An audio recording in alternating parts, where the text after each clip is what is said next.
Well, we've got the world's biggest raindrops here in Brussels, You have. so I apologise about that. And the Croatian ambassador has just put herself into isolation because she met somebody in the European Council who had coronavirus. So it's all feeling pretty apocalyptic today. And yesterday, Michel Barnier rounded off the first week of talks with the UK, and he was pretty downbeat too. The bravest face he could put on it was that the two sides had agreed on where they disagree.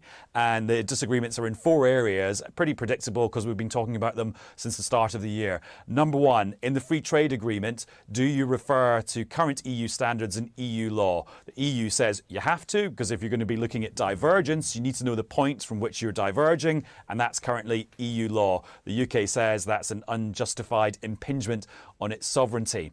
Then secondly, in cooperation on criminal justice, and particularly if you are going to be sharing the sensitive personal data of European citizens with the UK, like DNA or criminal records, then the EU wants a role for the European Court of Justice and for the European Convention on Human Rights to apply. The UK says no thanks to the ECJ. They say also this kind of treaty is not the sort of place where the UK should be signing up to the European Convention on Human Rights. That's for domestic legislation, they say. The third area is going to sound really pedantic, but could turn out to be absolutely crucial.